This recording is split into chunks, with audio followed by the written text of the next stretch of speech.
నమస్కారం, welcome to I dream. నేను మీ విజిత.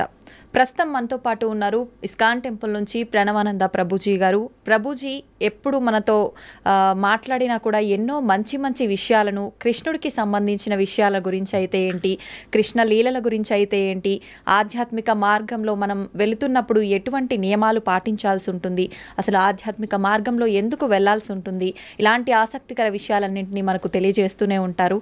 ఇప్పుడు ప్రభుజీతో మాట్లాడి మరిన్ని మంచి మంచి విషయాల గురించి అడిగి తెలుసుకుందాం. హరే కృష్ణ ప్రభుజీ. హరే కృష్ణ ప్రభుజీ.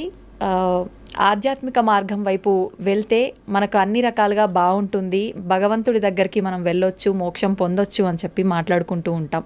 అయితే ప్రభుజీ, చాలామంది ఆధ్యాత్మిక మార్గం వైపు వెళ్ళినా, ఎన్ని పూజలు చేసినా, ఎన్ని పుణ్యక్షేత్రాలు చేసినా వాళ్ళకున్న ఒత్తిళ్ళు మాత్రం అలానే ఉంటుంటాయి. మరి భగవంతుడి సేవలో ఉన్నప్పుడు, భగవంతుడి మార్గంలో ఉన్నప్పుడు ఒత్తిళ్ళు ఎందుకు ఉంటాయి? విముక్తి పొందాలి కదా ప్రభుజీ వాటి నుంచి. ఒక విషయం చెప్తాను మీకు. భగవంతుడి యొక్క సేవ వేరు, కోరికలతో భగవంతుడికి చేసే పూజలు వేరు. ఓకే.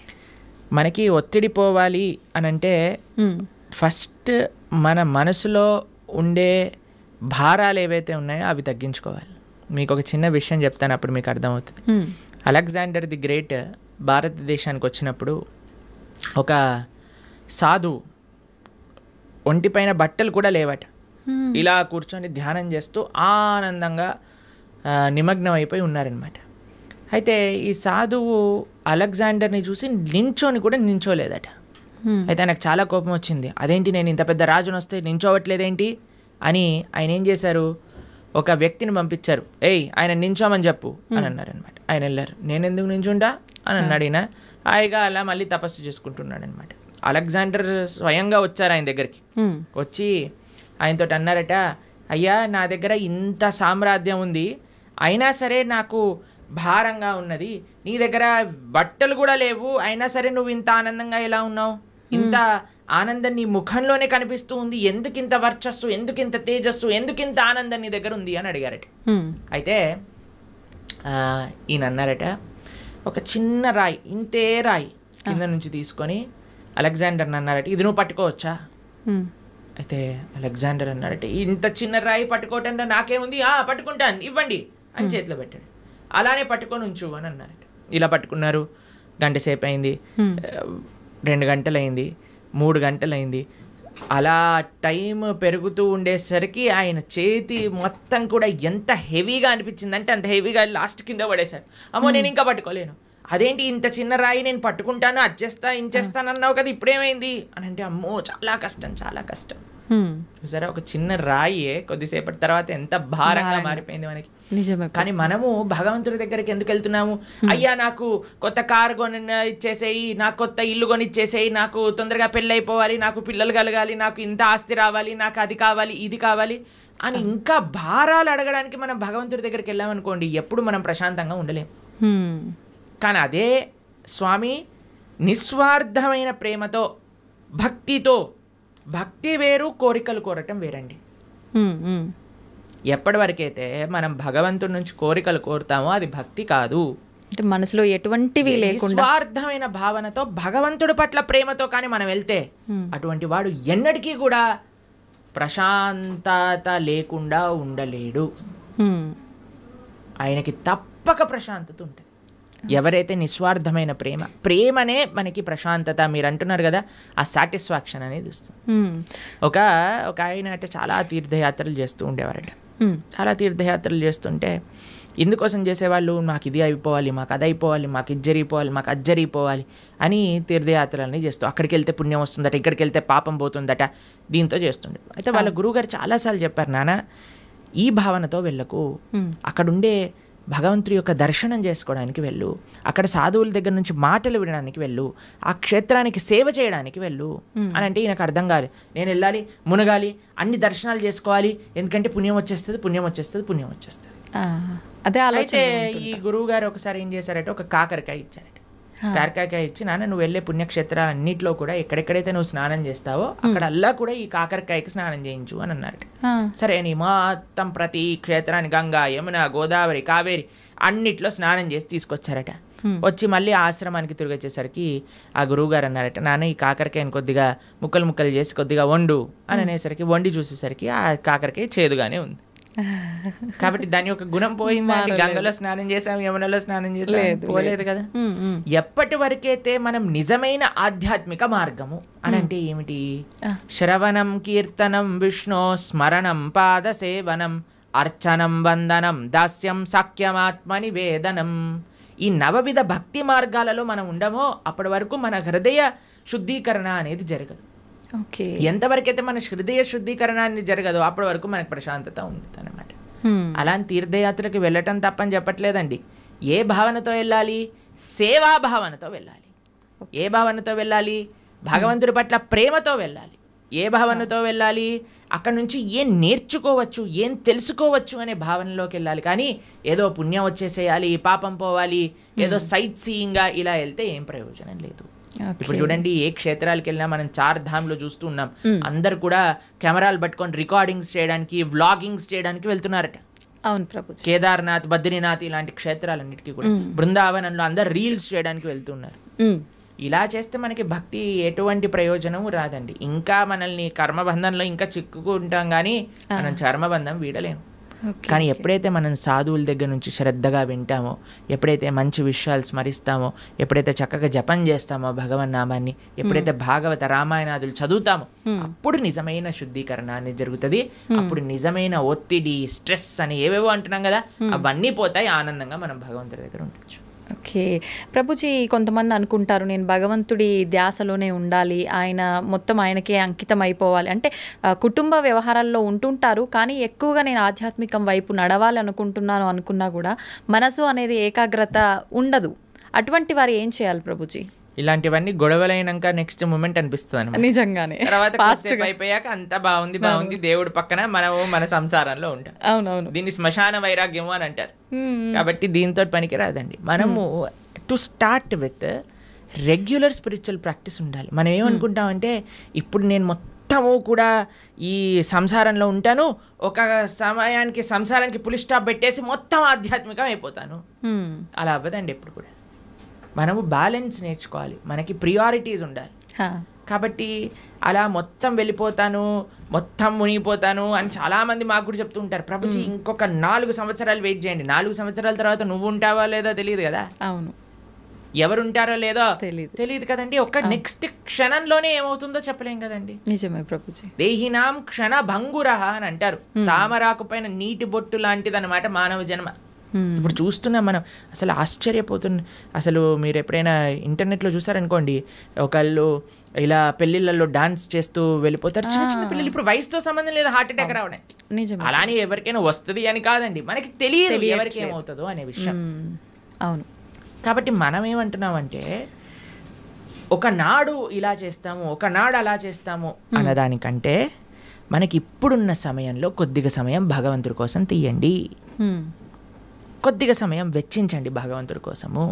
ఓకే, వెచ్చించి చక్కగా దాన్ని మంచి ఆధ్యాత్మిక మార్గంలో యూజ్ చేయండి. ఎందుకంటే అదే మనకి శాశ్వతమైన ఫలితాన్ని ఇస్తుంది. స్వల్పమప్యస్య ధర్మస్య త్రాయతే మహతో భయాత్ అని కృష్ణుడు భగవద్గీతలో చెప్పారు. నువ్వు ఇంత చేస్తే నీకు ఇంత ఇస్తా, ఇంతగా కృష్ణుడు స్వీకరిస్తాడట. ఇంత చేస్తే, మనం ఇంత చేస్తే భగవంతుడు ఇంత అనుకుంటాడట దాన్ని. కానీ ఈ ప్రపంచంలో వాళ్ళకి ఇంత చేసినా సరే వాళ్ళు అనుకుంటారు ఏం చేశాడు వీడు నాకు, పెళ్ళిళ్ళల్లో ఇలానైనా మమ్మల్ని చూసుకునేది, అలానైనా మమ్మల్ని చూసుకునేది అని కొట్లాటలు పెట్టడానికి జనాలు అందరూ రెడీగా ఉంటారు. కానీ భగవంతుడు రివర్స్. కానీ మనం ఈ ప్రపంచంలో ఉండే వాళ్ళందరినీ సాటిస్ఫై చేయడానికి ప్రయత్నం చేస్తున్నాం, ఈజీగా సాటిస్ఫై అయ్యే భగవంతుని వదిలేస్తున్నాం. అది మనం చేసేదన్నమాట. కానీ మనం ఏమంటున్నామంటే బ్యాలెన్స్డ్గా ఉండండి, మంచిగా ప్రతిరోజు కొద్ది సమయమైనా గీత చదువుకోవడానికి. మీరు చూడండి, ఏ మతం వాళ్ళైనా అండి చిన్నప్పటి నుంచి పిల్లలకి నేర్పిస్తారు వాళ్ళ మతం ఏంటి, వాళ్ళ సాంప్రదాయం ఏంటి, అసలు వాళ్ళ పుస్తకాలు ఏంటి, పుస్తకాలు చదవటం కానీ వాళ్ళ యొక్క ఉత్సవాలు. మనకి ఎప్పుడు చిన్నప్పటి నుంచి ఎంజాయ్మెంట్ ఎంజాయ్మెంట్ ఎంజాయ్మెంట్ ఎంజాయ్మెంట్ తప్ప మిగతాది ఏమీ మనం నేర్పించట్లేదు. ఎంతమంది తల్లిదండ్రులు పిల్లలకి గీతా భాగవతాదులు చెప్తున్నారు చెప్పండి ఒకసారి? చాలా తక్కువగా ప్రభుజీ. అప్పుడు మన ధర్మం ఎలా ముందుకెళ్తుంది చెప్పండి? కాబట్టి మనం జాగ్రత్తగా కొద్దిగా టైం తీసుకొని ప్రతిరోజు కానీ మనం చదువుతూ పిల్లలకి చెప్తూ ఉంటే అప్పుడు కరెక్ట్ సమాజం అనేది మంచిగా ఉంటుంది, దృఢంగా ఉంటుంది. అది ముఖ్యం అన్నమాట. ఓకే ప్రభుజీ, వింటుంటాం సాధారణంగా పెద్దవాళ్ళు అంటుంటారు వీడు కారణ జన్మురా అని చెప్పి. అసలు నిజంగా కారణ జన్ములు అంటే ఎవరు ప్రభుజీ? సృష్టిలో ఉన్న ప్రతి ఒక్కరూ కారణ జన్ములే అంటారా? కారణ జన్ములు అనేదానికంటే కర్మ జన్ములు అనటం బెటర్ ఏమో, ఎందుకంటే అందరూ వాళ్ళ కర్మ ఫలితంగా జన్మిస్తూ ఉంటారు. కారణ జన్మలు అని అంటే ఎవరైతే మహానుభావులు ఉంటారో, మహాభక్తులు ఉంటారో, ప్రపంచంలో ఉండే వాళ్ళందరినీ భక్తి మార్గంలో ధార్మికంగా నడిపించడానికి ప్రయత్నం చేస్తూ ఉంటారో, వాళ్ళ ఆచరణ ద్వారా, శాస్త్ర అధ్యయనం ద్వారా 10 మందికి మంచి చేయడానికి ప్రయత్నం చేస్తుంటారు. అటువంటి మహానుభావులు కారణ జన్ములుగా మనం చెప్పొచ్చు. ఎంతో మంది మహానుభావులు మన భారతదేశంలో కారణ జన్ములుగా ఒక ప్రయోజనం కోసం అవతరించిన వాళ్ళు ఉన్నారు. మన ఆచార్యులు జగద్గురు శంకరాచార్యులు కానీ, జగద్గురు మధ్వాచార్యులు కానీ, జగద్గురు రామానుజాచార్య స్వామి వారు, శ్రీ చైతన్య మహాప్రభు, వల్లభాచార్యులు, శ్రీల ప్రభుపాదులు వారు, ఇటువంటి మహానుభావులు జన్మిస్తారు. వాళ్ళని కారణ జన్ములు అని అంటారనమాట. కానీ మనలాంటి జీవులందరం కూడా మన కర్మ ఫలితాన్ని అనుభవించడానికి జన్మించిన వాళ్ళమే అనమాట. మనం చేసుకున్న పుణ్య పాపాలను అనుభవించడానికి ఈ ప్రపంచంలోకి వచ్చాం. కాబట్టి కర్మ వల్ల జన్మించే జీవులందరూ కూడా కారణ జన్ముల యొక్క మార్గాన్ని అనుసరించాలి. వాళ్ళు చూపించిన మార్గాన్ని, వాళ్ళు ఇడిపించిపెట్టిన లెగసీ ఏదైతే ఉందో దాన్ని ఫాలో అవటం వల్ల, వాళ్ళ టీలింగ్స్ ఫాలో అవటం వల్ల మనం కూడా జన్మలేని ఒక చక్కటి భగవంతుడి యొక్క లోకానికి చేరుకోగలుగుతాం అనమాట. కాబట్టి ఆచార్యులు కారణ జన్ములు, వాళ్ళకి కర్మ లేదండి. ఏ మహా భగవద్భక్తుడు ఆవిర్భవించినప్పుడు భగవంతుడు స్వయంగా ప్రేరణ చేస్తే, అయ్యా నువ్వు వెళ్ళి జనాలను ఉద్ధరించు అని చెప్తే కానీ వాళ్ళు రారు. అటువంటి మహాభాగవతోత్తములని మనం కూడా ఆశ్రయిస్తే మనం కూడా ఈ జన్మ రాహిత్యం పొంది భగవంతుడి యొక్క సేవ చక్కగా ఆ భగవంతుడి యొక్క లోకంలో చేసుకోగలుగుతాం అన్నమాట. ప్రభుజీ, ప్రతి ఒక్కరికి కూడా ముందు జన్మకు సంబంధించిన వాసనలను బట్టి పాపపుణ్యాలు ఉంటాయి కదా, మరి వాళ్ళకు అంత గత జన్మలకు సంబంధించిన ఉంటాయి కదా, మరి వాళ్ళకి ఎందుకు ఉండవు కర్మలు? ఆచార్యులక మహాభాగవతోత్తములక, ఎందుకంటే వాళ్ళు భగవంతుడు పంపిస్తే ఈ ప్రపంచంలోకి వచ్చిన వాళ్ళు. వాళ్ళందరూ కూడా భగవంతుడి యొక్క లోకంలో ఉండేవాళ్ళు అనమాట. అయ్యా నువ్వు ఉద్ధరించడానికి వెళ్ళు అని వాళ్ళని పంపిస్తే వాళ్ళు వచ్చి మనల్ని ఉద్ధరించడానికి ప్రయత్నం చేస్తారు. కాబట్టి వాళ్ళు ఏదో మనలాగా కర్మ వల్ల పుణ్యపాపాలు అనుభవించడానికి వచ్చిన వాళ్ళు కాదనమాట. భగవంతుడు తన యొక్క సొంత కృపతో, స్వామి నువ్వు వెళ్ళి ఈ ప్రపంచంలో ఉండే వాళ్ళందరూ కష్టపడిపోతున్నారు, పాపం వీళ్ళందరికీ ఏమి ధర్మం ఏంటి అధర్మం అంటే ఏం తెలియట్లేదు, కాబట్టి నువ్వు వెళ్ళి నీ భక్తి ద్వారా, నీ ఆచరణ ద్వారా 10 మందికి తెలియజేయి, వాళ్ళందరినీ కూడా మంచి మార్గంలో నడిపించు అని చెప్పి పంపిస్తే వాళ్ళు భగవంతుడి దగ్గర నుంచి కిందికి వస్తారు. ఓకే, అలా ప్రభుజీ, ధర్మం అంటున్నాం. ధర్మము, జ్ఞానము, భక్తి, కర్మ ఇవన్నీ మాట్లాడుకుంటున్నాం. అసలు ఇవన్నీ అంటే ఏంటి? నిజంగా వీటన్నింటినీ మనం గనక వీటి కరెక్ట్ మార్గంలో గనక వెళ్ళగలిగితే వీటి ద్వారా నిజంగా భగవంతుని ఎలా చేరుకుంటాం? అసలు మీరన్న క్వశ్చన్లో చాలా టర్మ్స్ ఉన్నాయి. ధర్మము, జ్ఞానము, భక్తి, కర్మ ఇవన్నీ ఒక్కొక్క విశ్లేషణ చేయవలసిన, ఒక్కొక్క పాడ్కాస్ట్ కి సంబంధించిన టాపిక్స్ అనమాట మీరు అడిగింది. సాధారణంగా ప్రతి ఒక్కరు ఎవరు నోరు తెరిచినా కూడా ఇవే జనరల్ గా డిస్కస్ చేస్తుంటారు కదా ప్రభుజీ. మన అన్నిటికంటే పెద్ద మిస్కన్సెప్షన్ ఏంటి అని అంటే, ఎవరికి తోచింది వాళ్ళు ధర్మం అనుకుంటారు. నాకు తెలిసిందే ధర్మము, అంతే, నేను ఇది ఇలా చేశాను కాబట్టి ఇదే ధర్మము, నాకు ఇలా తెలుస్తుంది కాబట్టి ఇదే భక్తి, నేను ఇచ్చేస్తాను ఇదే నాకు జ్ఞానము, నాకున్నదే గొప్ప జ్ఞానము. ఇదంతా కాదండి, చాలా సింపుల్. ధర్మస్తు సాక్షాత్ భగవత్ ప్రణీతం. ధర్మం అంటే భగవంతుడు చెప్పింది. భగవంతుడు ఏం చెప్పాడు, ఎక్కడ చెప్పాడు మీకు తెలుసా? తెలీదు. భగవంతుడు అసలు ఏం మాట్లాడారు, అసలు ఏం చెప్పారు అనే విషయం తెలుసా మనకి? భగవంతుడు చెప్పింది భగవద్గీత. మనకి బేసిక్ ధర్మం ఎవరైనా అనుకున్నారనుకోండి, అరే నాకు మన సనాతన ధర్మంలో చెప్పిన ధర్మం ఏంటి తెలుసుకుందాము అని అనుకుంటే వాళ్ళు అసలు ఏం చదవాలి? భగవద్గీత చదవాలి ప్రభుజీ. భగవద్గీత కంపల్సరీగా చదవాలి మన సనాతన ధర్మంలో. ఎందుకంటే అది ప్రస్థానత్రయములో ఒక పుస్తకం. అన్నిటికంటే మెయిన్ ఫిలాసఫికల్ అండర్స్టాండింగ్, అసలు ధర్మం అంటే ఏమిటి అని తెలుసుకోవడానికి, సనాతన ధర్మం అంటే ఏమిటి తెలుసుకోవడానికి భగవద్గీత తప్పకుండా అధ్యయనం చేసి ఉండాలి. ఎంతమంది హిందువులు భగవద్గీత చదివిన వాళ్ళు ఉన్నారు చెప్పండి? ఎంతమంది అధ్యయనం చేసిన వాళ్ళు ఉన్నారు చెప్పండి? చాలా మందికి ఇంట్రెస్ట్ ఉందండి. ఎందుకంటే మీరు అలా అనుకుంటున్నారు. మేము ఇప్పుడు భగవద్గీత నేర్పిస్తున్నప్పుడు 3rd క్లాస్ పిల్లల నుంచి 10th క్లాస్ పిల్లల వరకు ఎంతోమంది పిల్లలు కూడా భగవద్గీత పూర్తిగా అధ్యయనం చేయడానికి రెడీగా ఉన్నారు, చేస్తున్నారు కూడా, ఎగ్జామ్స్ కూడా రాస్తున్నారు. పిల్లలు నోట్బుక్ పెట్టుకొని భగవద్గీత నోట్ డౌన్ చేసుకుంటుండే పిల్లలు చాలామంది మన దగ్గర ఉన్నారు. మా యూట్యూబ్ ఛానల్లో మేము భగవద్గీత చెప్పినప్పుడు సుమారుగా 10 లక్షల మంది వీక్షించారు. కాబట్టి ఉన్నారు జనాలు, కానీ ఆ అవేర్నెస్ ఇంకా పెరగాలి. అవును, భగవంతుడు చెప్పింది ధర్మం కానీ ఇక్కడ అక్కడ చెప్పింది ధర్మం కాదు, వీడు వాడు చెప్పింది ధర్మం కాదు, భగవంతుడు చెప్పిన ధర్మానే మనం మాట్లాడాలి. ఇప్పుడు మీరు అడగచ్చు, ప్రభుజీ మరి మీరు చెప్పింది ఎందుకు మేము వినాలి? ఎందుకంటే భగవద్గీతలో చెప్పినది మాత్రమే, భాగవతాది శాస్త్రములలో చెప్పినది మాత్రమే మేము ప్రస్తావన చేస్తాం. మా సొంతంగా ఒక్కటి కూడా అటు ఇటు కల్పించి చెప్పామనుకోండి, అది ధర్మం అవ్వదు అనమాట. ధర్మం అంటే భగవంతుడు చెప్పింది ధర్మము, అది చెప్పేవాళ్ళు ధార్మికులు, దాన్ని ఆచరించే వాళ్ళు ధార్మికులు. ఇది ముఖ్యమైన విషయం అనమాట. కాబట్టి ధర్మం అంటే ఏంటి? భగవంతుడు చెప్పింది ధర్మం, భగవంతుడు ఏమి చెప్తే అది ధర్మము. ఓకే. తర్వాత రెండవ విషయం మీరు అడిగారు ఏంటి? జ్ఞానం. జ్ఞానం అంటే ఏంటి? భగవంతుడు గురించి తెలుసుకోవటమే జ్ఞానం. ఎవరైతే భగవంతుడి గురించి తెలుసుకుంటారో, భగవంతుడు చెప్పింది భగవద్గీత అనుకున్నాం, మరి భగవంతుడి గురించి తెలుసుకోవాలంటే ఏ పుస్తకం చదవాలి? భాగవతం చదవాలి. భాగవతం భగవంతుడి గురించి చెప్పేది, భగవద్గీత భగవంతుడు చెప్పినది. ఈ రెండూ కానీ మనం చదువుకున్నాం అనుకోండి, మనకి భగవంతుడు అంటే ఏమిటి, అసలు భగవంతుడు మనల్ని ఎందుకు సృష్టించారు, అసలు మన కర్తవ్యములేంటి, భగవంతుడిని ఎలా పొందాలి, భగవంతుడికి మనకి ఉండే సంబంధం ఏంటి, అన్ని విషయాలు అర్థమైపోతాయి అన్నమాట. కాబట్టి జ్ఞానము ధర్మము ఈ రెండు మనం విన్నాం. తర్వాత మూడవది మీరు అడిగినారు భక్తి. భగవంతుడిని చేరే మార్గమే భక్తి. భగవంతుడిని చేరుకోవడానికి ఎన్నో మార్గాలు ఉన్నాయి. అన్నిటికంటే సులభమైనది, అన్నిటికంటే శ్రేష్టమైనది, అన్నిటికంటే ఆనందకరమైనది, అన్నిటికంటే సులభమైనది, అన్నిటికంటే మహోన్నతమైనది ఏదన్నా ఉంటే అది భక్తి మార్గము. తర్వాత లాస్ట్ మీరు అడిగింది కర్మ. మనం చేసే దాన్ని అన్నిటికీ కూడా మనకి రివర్స్లో మరి చేసిన దాన్ని వస్తుంది. ఇది బేసిక్ డెఫినేషన్. కర్మ ఈజ్ వెరీ కాంప్లికేటెడ్, కానీ మనం చేసిన దాని నుంచి మనం తప్పించుకోలేము. ఇది గుర్తుపెట్టుకోవాలి. మనం చేసిన పుణ్యము మనకు వస్తుంది, మనం చేసే పాపము మనకు వస్తుంది, మనం చేసిన భక్తి యొక్క సుకృతి కూడా మనతో పాటు ఉంటుంది. ఇది అర్థం చేసుకోవటం కర్మ. ఇది చాలా డీప్ విషయాలు. మళ్ళీ ఎప్పుడైనా మనకి సమయం ఉన్నప్పుడు కర్మ గురించి, జ్ఞానం గురించి, భక్తి గురించి, అలానే ధర్మం గురించి ఇంకా మనం డీప్గా డిస్కస్ చేసుకోవచ్చు అనమాట. ప్రభుజీ, భక్తి అంటున్నాం. అసలు భక్తి అంటే భగవంతుడికి శరణాగతి చేయడమే అంటారా ప్రభుజీ? సర్వధర్మాన్ పరిత్యజ్య మామేకం శరణం వ్రజ. కరెక్ట్. భక్తి అంటే భగవంతుడికి శరణాగతి చేయటం. అసలు శరణాగతి అంటే ఏంటి?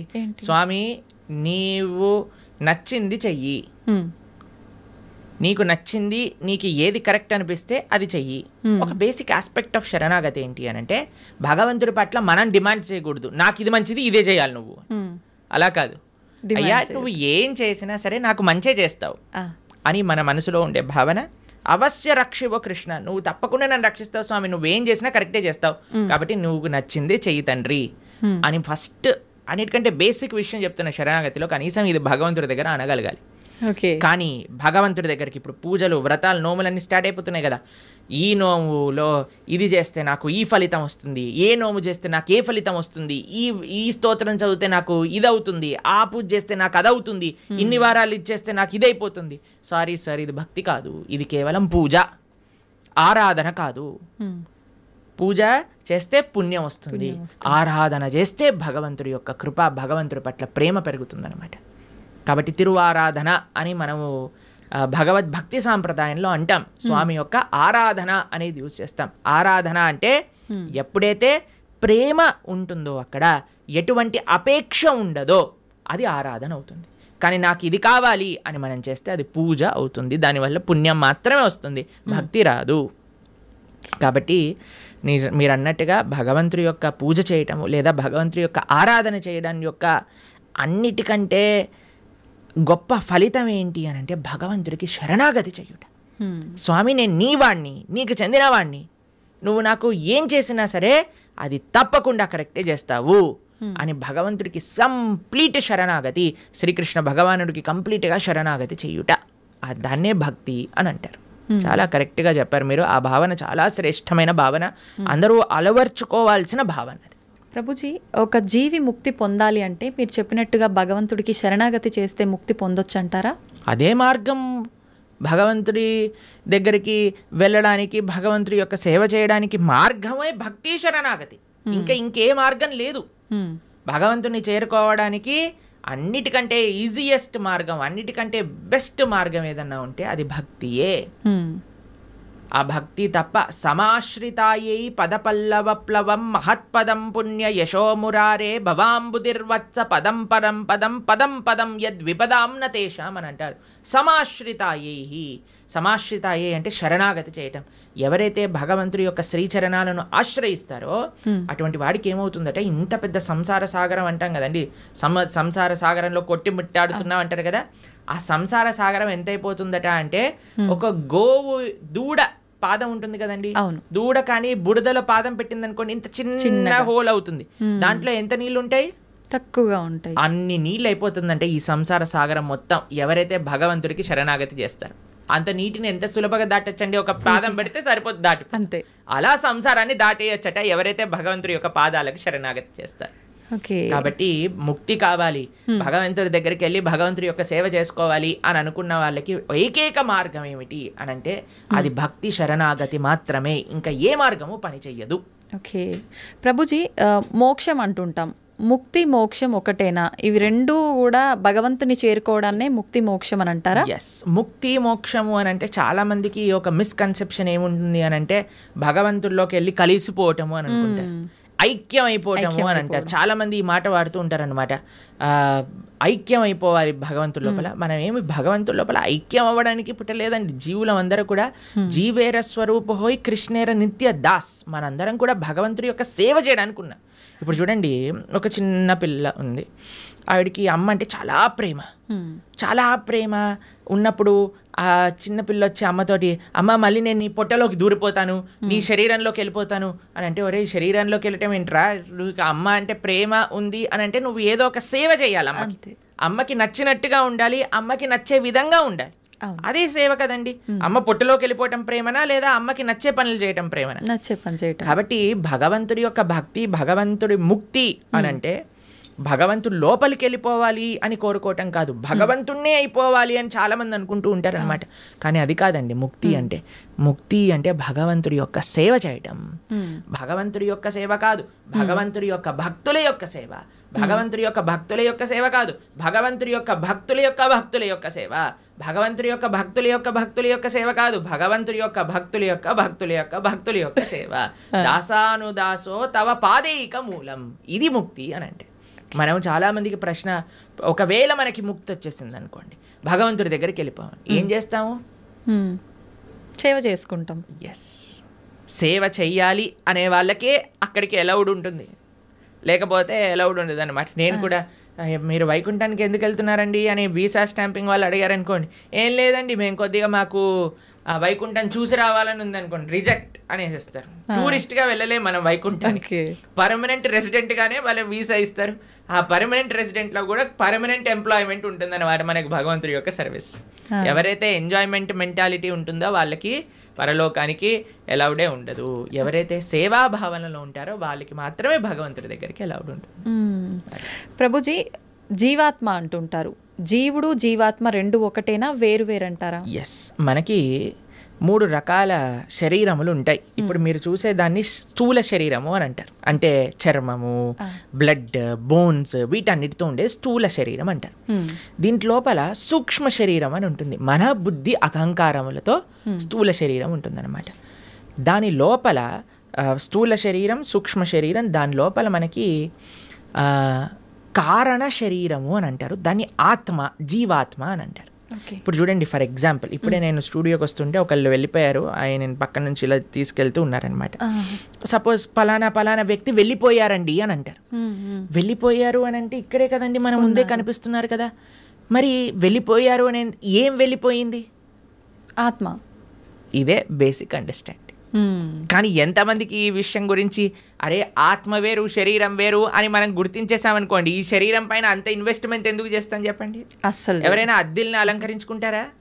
మీకు ఈ స్టూడియో అంటే జస్ట్ రెంట్కే ఇచ్చారంటే మీరు 1 కోటి రూపాయలు పెట్టి దీన్ని రీమోడిఫికేషన్ చేస్తారా? లేదు, ఆలోచిస్తాం ప్రభుజీ, ఖచ్చితంగా ఆలోచిస్తాం. ఎప్పుడైతే మన సొంత ఇల్లు ఉంటుందో అక్కడ అలంకరించుకుందాం అని అనుకుంటారు కదా.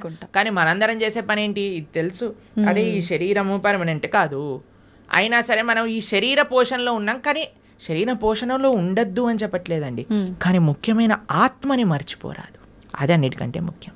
జీవాత్మ మనము అని అంటే ఇప్పుడు చూడండి, ఇది నా చెయ్యి అంటాం, నా చెయ్యి, నా షర్ట్, నా వాచ్, నా తల, నా కళ్ళు. మరి నువ్వెవరు? నా నా నా నా అంటున్నావు కదా, మరి నువ్వెవరు అని కానీ మనం ప్రశ్న చేసుకుంటే మనకు తెలుస్తుంది మనం ఈ శరీరం కాదు. శరీరం అయితే మరి ఆ వ్యక్తి అలానే ఉన్నాడు కదా, వెళ్ళిపోయారు అని ఎందుకు అంటున్నారు? జీవులం మనం, మనందరం కూడా ఆత్మ, అదే జీవాత్మ అంటారు. కేవలం ఈ 3 కాదండి, ఇంకొక ఆయన కూడా మన శరీరంలో ఉన్నారు, ఆయన పరమాత్మ. మన హృదయంలో, హృదయ స్థానంలో 2 ఉంటారు వ్యక్తులు, జీవాత్మ, పరమాత్మ, 2. జీవాత్మ ఎప్పుడైతే పరమాత్మను తెలుసుకొని పరమాత్మకు శరణాగతి చేసి పరమాత్మ సేవ చేస్తారో దాన్నే ముక్తి మోక్షము అనేది. కాబట్టి జీవుడు జీవాత్మ 2 ఒకటే, జీవాత్మ ఒకళ్ళు, పరమాత్మ ఒకళ్ళు. పరమాత్మని తెలుసుకోవటమే జీవుడి యొక్క లక్ష్యం.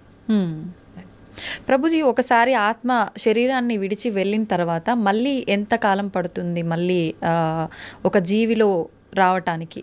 ప్రాణం అంటే ఏమంటారు, అది ఒక కస్టమైజ్డ్ ప్రాసెస్ అన్నమాట. అది ఎవరికి ఎంతసేపు వాడు నరకంలో ఉంటాడో, ఎంతసేపు స్వర్గంలో ఉంటారో, ఎంత తొందరగా, అవన్నీ ఇంకా మనం చెప్పలేము. చాలా కాంప్లికేటెడ్ కర్మ సిద్ధాంతం అంటే, దానికి ఏం స్పెసిఫిక్ పారామీటర్స్ లేవు. మనతోటి అయినప్పుడే మనకు తెలుస్తుంది ఎన్ని రోజులు ఉన్నాం, మనం ఎక్కడ ఉన్నాం అనేది. కాబట్టి తప్పకుండా ఒక శరీరం నుంచి వదిలిపెట్టి వెళ్ళాక కొన్ని రోజులు ఆ జీవాత్మ అలానే తిరుగుతారు అని చెప్తారు. అందుకే మనము మంచి పుణ్యకర్మలన్నీ చేయడానికి ప్రయత్నం చేస్తాం. 10, 11, 12 అట్లా ఒక్కొక్కరికి ఒక్కొక్క పద్ధతులు ఉంటాయి.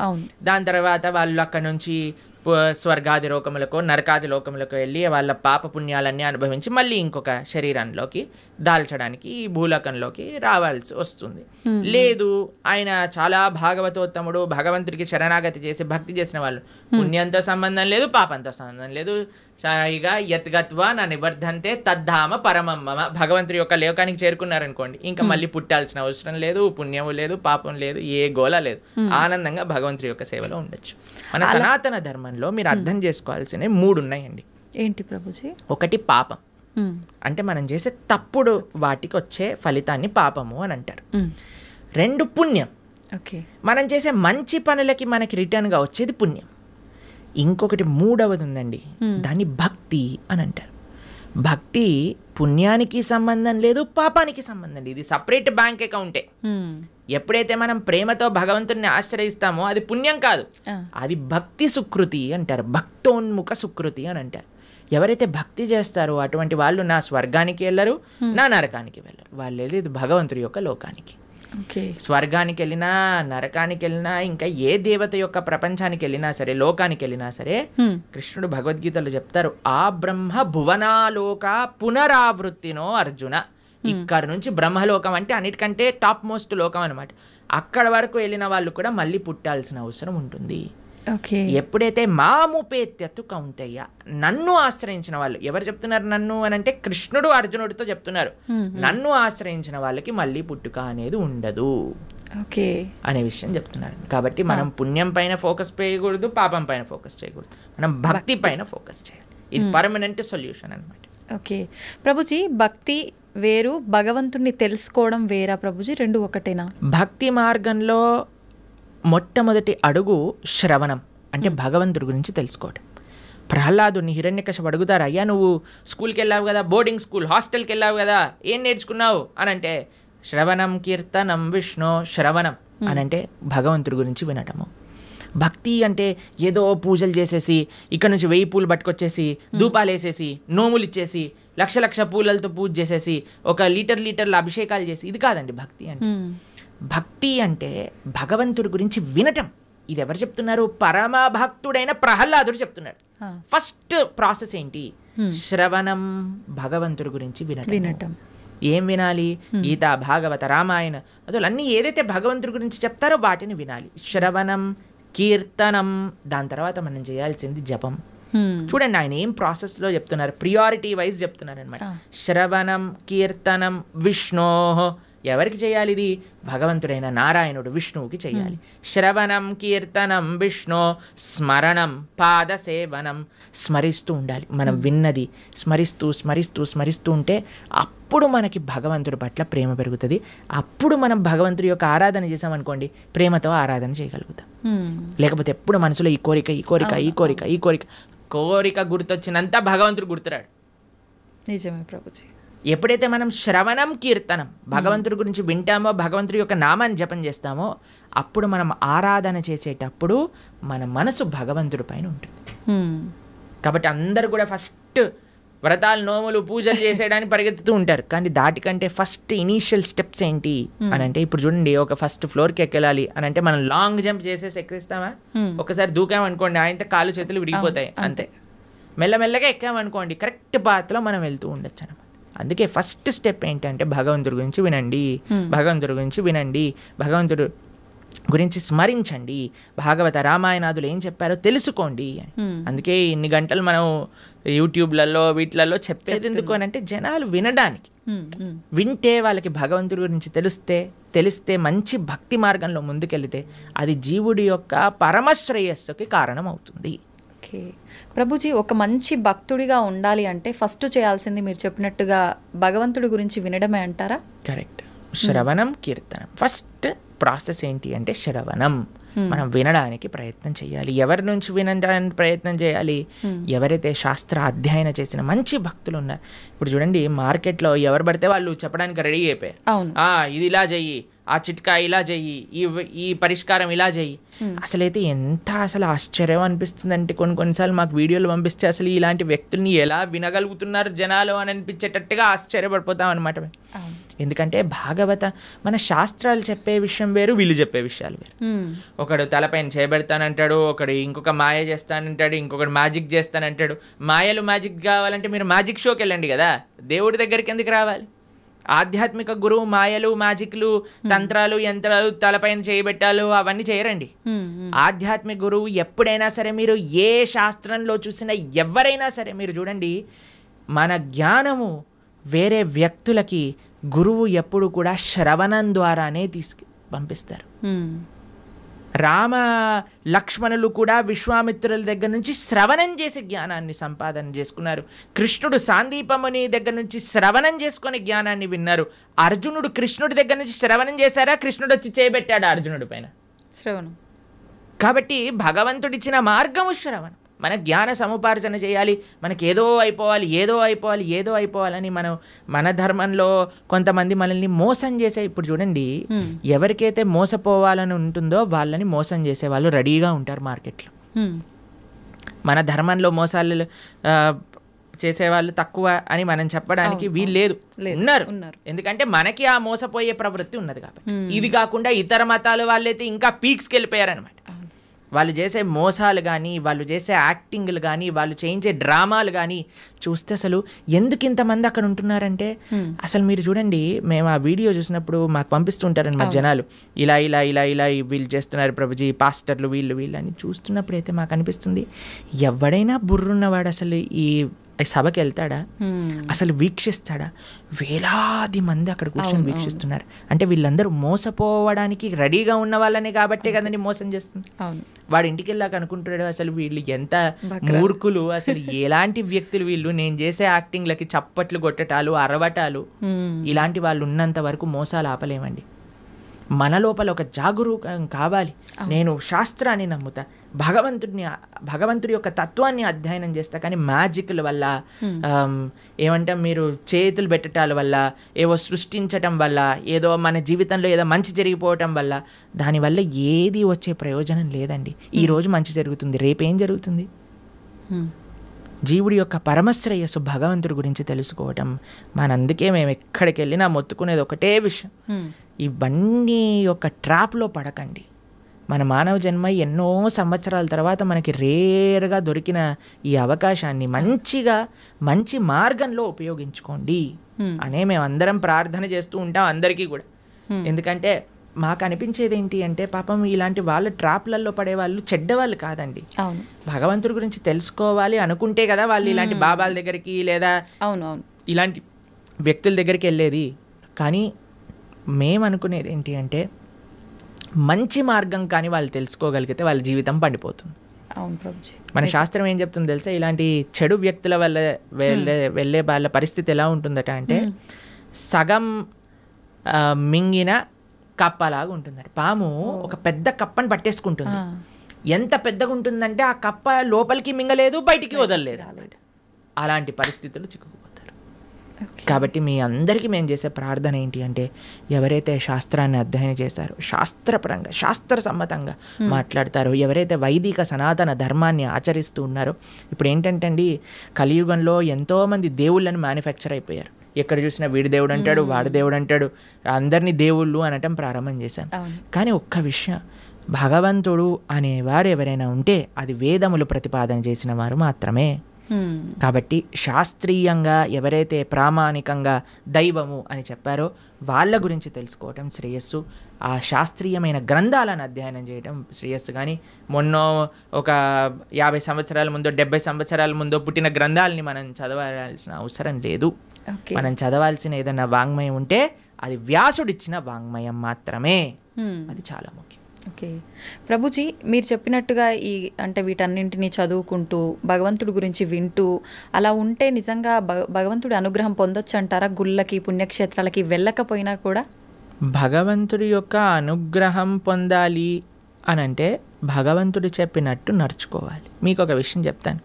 మీకు మీ పిల్లలు ఉన్నారనుకోండి, మిమ్మల్ని చాలా బాగా చూసుకుంటూ మీరు చెప్పిన పని ఏమీ చేయకపోతే మీకు ఆనందం వేస్తుందా? లేదా మిమ్మల్ని బాగా చూసుకుంటూ మీరు చెప్పిన పనులన్నీ కూడా చేస్తే బాగా ఆనందం వేస్తుందా? లేదా మిమ్మల్ని బాగా చూసుకోకపోయినా జస్ట్ మీరు చెప్పిన పనులన్నీ చేస్తే బాగా ఆనందం వేస్తుందా? బాగా చూసుకోవాలి, చెప్పింది వినాలి, అప్పుడే ఆనందంగా ఉంటుంది కదా. అదే మనం చేయాలి. భగవంతుడు చెప్పినట్టుగా నడుచుకోవాలి, భగవంతుడి యొక్క ఆరాధన చేయాలి. అది నిజమైన మంచి జీవుడు లేదా మంచి సనాతన ధర్మానికి చెందినవాడు చేసే పని. ఇటు భగవంతుడి యొక్క సాంగత్యం లేనప్పుడు మనం భగవంతుడి యొక్క స్మరణతో ధార్మికంగా ఉండటం, అలానే మనం భగవంతుడి యొక్క సేవ చేసుకునే ఒక అవకాశం వచ్చినప్పుడు సాక్షాత్తుగా అక్కడికి వెళ్ళి దర్శనం చేసుకొని ఒక సేవ భావనతో ఉండటం, ఆ రెండు ముఖ్యమే మనకి. ఓకే ప్రభుజీ, కొంతమంది తల్లి గర్భంలోనే ఉన్నప్పుడే రకరకాల రీజన్స్ ఏదైనా ఉండొచ్చు, చనిపోతూ ఉంటారు. అది వాళ్ళ గత జన్మ కర్మఫలమే అంటారా, లేదంటే మరింకేమైనా రీజన్ అయి ఉంటుందంటారా? ఇప్పుడు కర్మ ఎలా పనిచేస్తుంది అంటే అండి, అన్నిటినీ మ్యాచ్ చేస్తుంది అనమాట ఎగ్జాక్ట్ పాయింట్కి. తల్లిదండ్రుల కర్మ ప్రకారం ఏం జరగాలి అది ఉంటుంది, జీవుడు వచ్చేవాడి కర్మలో ఏం జరగాలి అది కూడా ఉంటుంది. అన్నిటినీ కలిపి మ్యాచ్ చేసి ఒక దగ్గర పంపిస్తుంది. కాబట్టి ఇది ఎవరి కర్మ అని చెప్తే ఆ జీవుడు కర్మనే, అలానే ఆ తల్లిదండ్రుల యొక్క కర్మనే, అందరి కర్మ మిక్స్ అయ్యి పరివారము అని అంటేనే ఒకళ్ళ కర్మ ఒకళ్ళు నెగేట్ చేసుకోవడానికి పుట్టినవారు. Okay okay. కాబట్టి ఇప్పుడు ఈ జన్మలో భార్యాభర్తలు పిల్లలు ఎలా వచ్చారండి, ఎవరు చూస్ చేశారండి, మాకు ఎవరు పిల్లలు పుడతారని ఎలా మనం ఎలాంటి ప్రభావంతో మీరు ఎవరికైతే రుణం ఉందో, ఎవరైతే మిమ్మల్ని పోయిన జన్మలో పెంచారో వాళ్ళకి మీరు మళ్ళీ పిల్లలుగా పుట్టారనుకోండి, వాళ్ళని పెంచి ఆ రుణం పోతుంది అనమాట. లేదు మీకు ఎవరైనా శత్రువులు ఉన్నారనుకోండి, వాళ్ళు కూడా పిల్లలుగా పుట్టచ్చు. ఎందుకంటే వాళ్ళకి మనం చేసిన అపచారాలన్నీ కూడా వాళ్ళు ఇప్పుడు మనతో చేసి మన కర్మ నెగెట్ చేస్తూ ఉంటారనమాట. కాబట్టి అది ఒక పెద్ద కాంప్లికేటెడ్ కార్మిక్ సైకిల్. అది ఎవరి కర్మ ఎగ్జాక్ట్గా అని చెప్పటం, అందరి కర్మ కలిసి ఒక కుటుంబం ఏర్పడుతుంది. ఒకళ్ళ కర్మ ఒకళ్ళనొకళ్ళు నెగెట్ చేసుకుంటూ ఉంటారనమాట. అది కుటుంబం అంటే. ప్రభుజీ, వాళ్ళు కర్మ అనుభవించటానికే మరొక జన్మ తీసుకుంటున్నప్పుడు అంటే బయటికి వచ్చి అనుభవించాలి కదా, కడుపులోనే ఎందుకు అలా అవటం? కడుపులో అనుభవం ఉండదా? కడుపులోనే అనుభవం ఉంటుంది. అంతే అనుభవం ఉండాలి అని కర్మ ఉంటే అంతే అనుభవం అంతే. Okay okay. కాబట్టి జీవుడు తల్లి గర్భములోకి వెళ్ళిన మరుక్షణం నుంచి కాన్షియస్నెస్ స్టార్ట్ అయిపోతుంది, డెవలప్ అవ్వటం అని చెప్తారనమాట. కాబట్టి గర్భస్థ నరకము అని అంటారు. ఇప్పుడు చూడండి, అమ్మ ఇప్పుడు మీరు రెస్పాండ్ అవ్వటం, ఇప్పుడు ప్రహ్లాదుడు గర్భంలో ఉన్నప్పుడే కదండి భగవంతుడి గురించి విన్నది. అవును. పిల్లలు అందుకే చెప్తారు, ఎవరైతే కడుపుతో ఉంటారో అప్పుడు మంచి విషయాలు వినాలని, రామాయణ భాగవతాలు వింటూ ఉండండి, అప్పుడు పుట్టేవాడు మంచి భక్తుడుగా పుడతాడు అని. ఎందుకంటే వాడి లోపల కాన్షియస్నెస్ ఉంది కాబట్టి, వాడు అనుభవిస్తున్నాడు ఏది మంచి ఏది చెడు. అందుకే అమ్మని జాగ్రత్తగా ఇది తినకూడదు ఇవి తినాలి అని ఎందుకు చెప్తారు అని అంటే, వాటి వల్ల ఆ పిల్లవాడికి కూడా ఆ రకమైన బాధ కలుగుతూ ఉంటుంది, లేదా ఆ రకమైన ఆనందం వస్తూ ఉంటుంది అని. కాబట్టి లోపల కూడా వాడు అనుభవిస్తూనే ఉన్నాడు జీవి.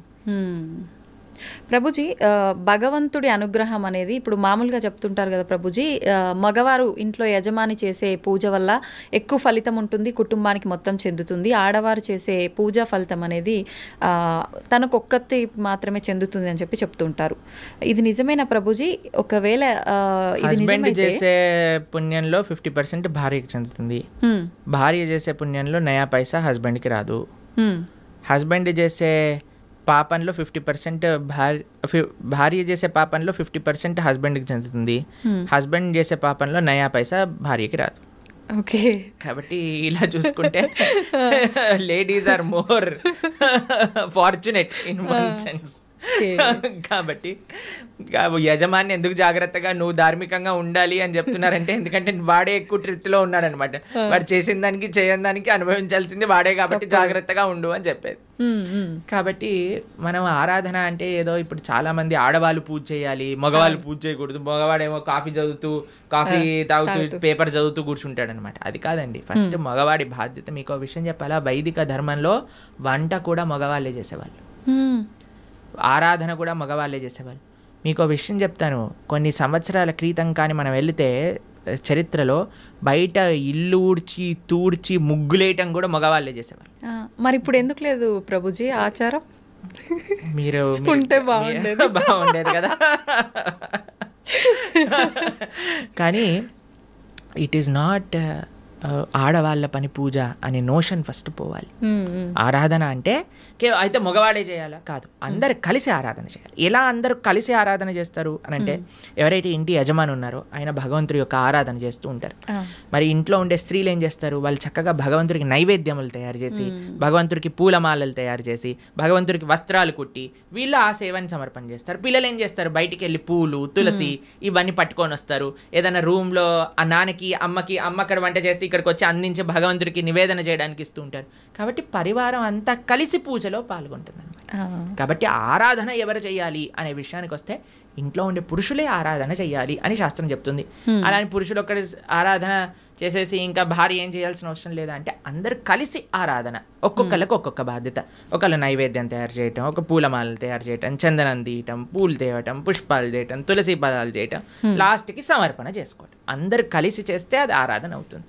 అందుకే ఆ family that praise together stays together అని అంటారు. అది చాలా ముఖ్యం. You should pray together. ఒకడు వెళ్ళిపోయి పూజ చేసుకొని వెళ్ళిపోతాడు, దాని తర్వాత ఇంకొకరు వెళ్ళి పూజ చేసుకొని వెళ్ళిపోతారు, అలా కాదు. Everybody should together do it అనమాట. అది ముఖ్యం. ప్రభుజీ, కుటుంబ పరిస్థితులను బట్టి సంసార జీవితంలో కొట్టుమిట్టాడుతూ ఉంటారు కొంతమంది.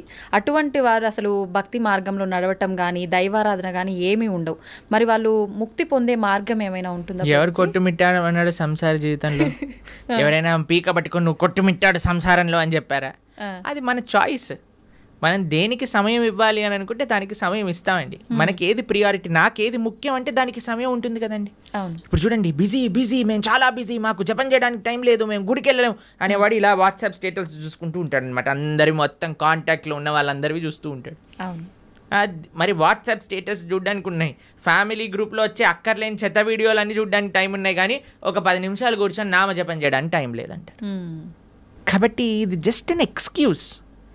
ఎవ్వరు కూడా ఈ ప్రపంచంలో నాకు టైం లేదు అని చెప్పలేరు. టైం లేదు అని అంటే నీ ప్రియారిటీస్ రాంగ్. నీకు ఈ జీవితంలో ఈ శరీరానికి ఎంతైతే ఇస్తున్నావా నువ్వు, అంతే నీ ఆత్మకు కూడా ఇవ్వాలి అని నీకు తెలిసినప్పుడు, దాన్ని ప్రియారిటీగా పెట్టుకున్నప్పుడు సమయం ఏర్పడుతుంది తప్పకుండా. కాబట్టి ఎవ్వరూ మనల్ని ఫోర్స్ చేయట్లేదండి కొట్టుమిట్టాడు సంసారంలో అని. మనమే కాంప్లికేటెడ్గా చేసుకుంటున్నాం. కాబట్టి మనకి ఈ జ్ఞానం వస్తే దీనివల్ల ఏం ప్రయోజనం లేదు. నా భక్తి, నా ధర్మము, నా దేశము, నా సనాతన ధర్మం గురించి మనం కూడా కొద్దిగా ఆలోచన చేస్తే అప్పుడు మన జీవితం బాగుంటుంది, ఈ దేశ భవిష్యత్తు కూడా బాగుంటుంది. ప్రభుజీ, చాలామంది కష్టాలు ఎక్కువగా ఉన్నాయి, ఇంకా నేను తట్టుకోలేను, ఇంకా నాకు అసలు వేరే దారే లేదు అని చెప్పి ప్రాణం తీసుకుంటూ ఉంటారు, ఆత్మహత్యలకు పాల్పడుతూ ఉంటారు. అలా చాలామంది ప్రాణాలు కోల్పోయి కుటుంబం ఇబ్బందులు పడే వాళ్ళు కూడా చాలామంది ఉన్నారు. ప్రభుజీ, అటువంటి వారికి మీరు ఇచ్చే ఆత్మహత్య చేసుకోవాలి అనుకుంటున్న వాళ్ళకి ఒక న్యూస్ చెప్తాను. మీరు ఏదైతే బాధతో చనిపోవాలి అని అనుకుంటున్నారో, ఇప్పుడు కానీ చనిపోతే దానికి 1,000,000 రెట్లయి మరి జన్మలో ఆ బాధ అనుభవించాల్సి వస్తుంది. ఎన్ని రెట్లు? 1,000,000 రెట్లు. ఇప్పుడే నువ్వు భరించలేదు అని అనుకుంటే 1,000,000 రెట్లు అయ్యాక భరించే అవకాశం లేదు కదండి. కాబట్టి యూ కెనాట్ ఎస్కేప్. ఆత్మహత్య మహాపాతకం. ఎటువంటి పాతకము అని అంటే దానికి ఎటువంటి ఇంకా ఏం చేయలేమన్నమాట. అది మహాపాతకంలో మహాపాతకం. అటువంటి వాడు నరకంలో చాలా ఘోరమైన పరిస్థితులు అనుభవించాల్సి వస్తుంది. మరజన్మలో ఎత్తినప్పుడు 1,00,000 కోట్ల రెట్లు ఎక్కువ బాధ ఆ జీవుడికి అదే పరిస్థితిలో వస్తుంది అనమాట. కాబట్టి తస్మాత్ జాగ్రత్త. ఇప్పుడు చూడండి, ఎవరైనా తాళం చేయి తయారు చేశారంటే దానికి తాళం తయారు చేశారంటే తాళం చేయి లేకుండా తయారు చేయరు కదండి. అలాంటి తాళం ఎక్కడైనా చూసారా? మన ప్రతి ప్రాబ్లంకి సొల్యూషన్ ఉంటుంది, ఓపికతో ఎతకాలంతే. కాబట్టి ఐ అండర్స్టాండ్ చాలామంది కాంప్లికేటెడ్ సిచ్యువేషన్స్లో ఉంటారు. కానీ మీరు ధైర్యంగా భగవంతుడి పైన నమ్మకంతో మీరు ప్రయత్నం చేయండి. ఎటువంటి సిచ్యువేషన్ దీనికి సొల్యూషన్ లేదు ఇంకా అనేది ప్రపంచంలో భగవంతుడు తయారు చేయలేదు. మీరు ధైర్యంతో ఉండండి, భగవంతుడు మీతోటి ఉన్నాడు, మంచి జరుగుతుంది. ఎప్పుడు కూడా ఆత్మహత్య లాంటి విపరీత డిసిజన్స్ మాత్రం తీసుకోకండి. ప్రభుజీ, మీరు అన్నారు అటువంటి పరిస్థితి నుంచి బయటపడే అవకాశం ఉంటుంది, జాగ్రత్తగా ఆలోచించండి. నిజంగా ఆలోచించేంత వీలు ఆ క్షణంలో ఉండదు అనే చెప్పాలి. నిజంగా మనం అంటే వద్దు, మనం ఇలాంటి ఎందుకు లేదు అని అంటే, ఎందుకంటే పిల్లలకి మనం చెప్పట్లేదు కాబట్టి. పిల్లలకి మనం జీవితంలో నుంచి సక్సెస్ ఫస్ట్ రావాలి, 90% ఎక్స్ట్రా, ఐఐటి సీట్ కావాలి, మెడిసిన్లో సీట్ కొట్టాలి. ఎవరైనా చెప్తున్నారా ఏం పర్వాలేదు నాన్న, నువ్వు ఫోటోగ్రఫీ చేసినా పర్వాలేదు, నువ్వు యాంకర్ అయినా పర్వాలేదు అని చెప్తారా పిల్లలకి ఎవరైనా? లేదు. చదువు పైన, లేదా మీరు బ్రహ్మచారి అయినా పర్వాలేదు, నువ్వు సన్యాసి అయినా పర్వాలేదు, నువ్వు ఏదైనా పర్వాలేదు, గొప్పవాడు వాళ్ళు ఆనందంగా ఉండాలని చెప్తారా? ఇవి అసలే డబ్బులు సంపాదన చేయాలి, డబ్బులు సంపాదిస్తే మంచి భార్య వస్తుంది, మంచి భార్య వస్తే మంచి కట్నం వస్తుంది, మంచి కట్నం వస్తే మంచి విలాసంగా ఉంటారు. దీంతో పిల్లల్ని పెంచామనుకోండి, వాడికి ఇది అయిపోతే నా జీవితం ఫెయిల్యూర్ కథ. ఇవన్నీ మనము మన సమాజాన్ని ఇచ్చే రాంగ్ ఎక్స్పోజర్స్, అక్కర్లేని చెత్త అంతా కూడా నెత్తిలో పెట్టుకోవటం వల్ల వచ్చే అనవసరమైన చెత్త ఆలోచనలు తప్ప ఇవన్నీ ఎవరికి. మీరు చూడండి, సూసైడ్ చేసుకునే వాళ్ళని మీరు కానీ చూసారనుకోండి, అనవసరమైన పిల్లలైతే అసలు అనవసరమైన విషయాలకి మార్కులు తక్కువ వస్తాయేమో అని ఒక ఆవిడ సూసైడ్ చేసుకుందట, మార్కులు వచ్చాక ఫస్ట్ ర్యాంక్ వచ్చిందట. ఇలాంటి కేసులు విన్నారా? Love failure.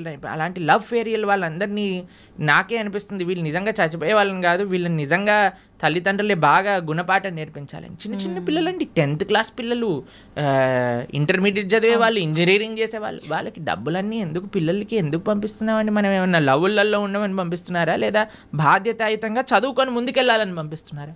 అవును ప్రభుజీ, చదువుకో. కాబట్టి ఇవన్నీ ఎందుకు పిల్లల లోపలికి ఈ ప్రేమ, ఈ ఇన్సెక్యూరిటీస్, ఇవన్నీ ఎందుకు వచ్చాయి అని అంటే మనకుండే రాంగ్ ఎక్స్పోజర్. సినిమాలు, సీరియళ్ళు, ఎక్కడ పడితే అక్కడ చెత్త కదండి మనం చూసేది. ఆ చెత్త అంతా ఉన్నప్పుడు చెత్త ఆలోచనలే వస్తాయి.